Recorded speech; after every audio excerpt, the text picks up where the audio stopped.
Welcome again to Ravensdale Bible Academy.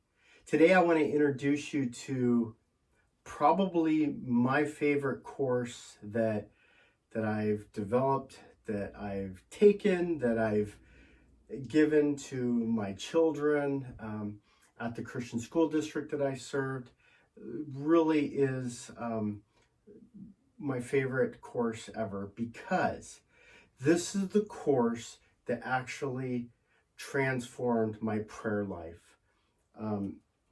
Maybe some of you have struggled with prayer, and so when I was at that point, and having been a believer since I was 18 for about 15 years, and I realized my prayer life was stagnant, and I wanted it to be better, and I read books about prayer, and I had acronyms about prayer, but I didn't have a personal prayer relationship with my God.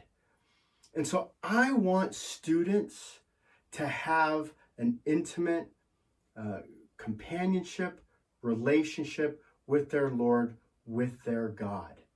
And so I set out to discover what others in the Bible did about their prayer life. And what I found was absolutely fascinating and transforming. What I found were men, women, I don't care if it was in the beginning with Adam, if it was Noah, if it was Abraham, if it was David, if it was Daniel, people throughout time struggle with life. And where do we go? Where do we go when trial hits us, Brother Job? Where do we go when our hearts are broken, Sister Hannah? We go to the Word. We go to the Word that teaches us to go directly to God. We don't need a mediator. We don't need a high priest. Jesus Christ is our mediator. He is our high priest. And so we can have direct relationship with our God. That's the whole point of the tabernacle. The tabernacle really just means to dwell with. God wants to dwell with us.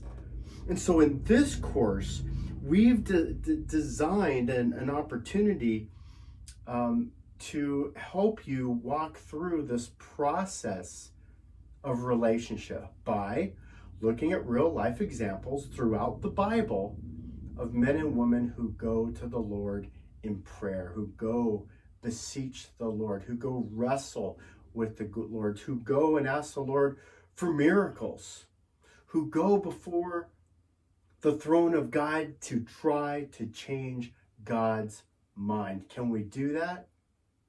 Well, you'll learn about whether or not you should stand up, sit down, be on your hands and knees, hands up, hands down, eyes open, eyes closed.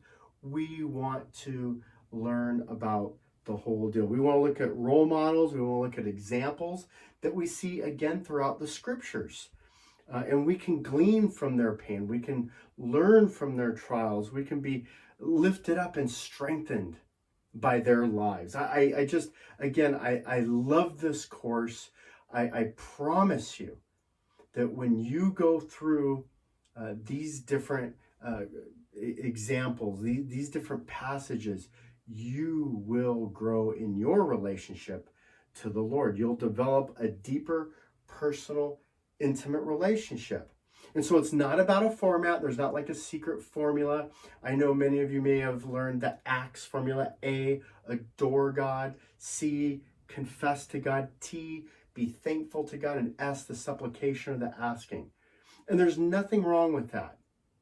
But I'm talking about the relationship. And so we want to set you on a course. And so again, the course description is real easy.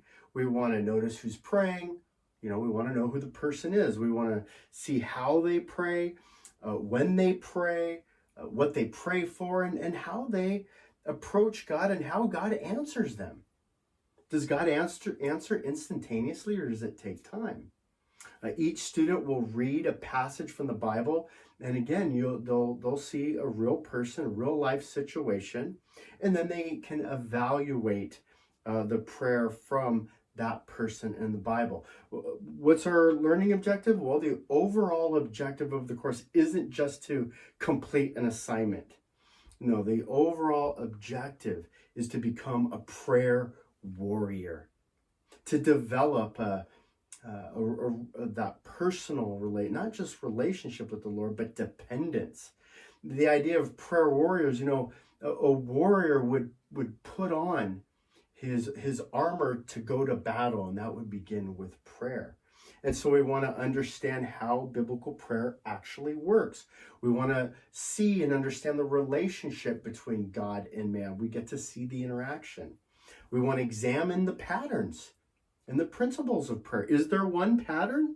Is there one principle, or are there actually really many? And then we want to understand and make sure that we know, that the student knows, this is not an academic exercise. This is a spiritual endeavor.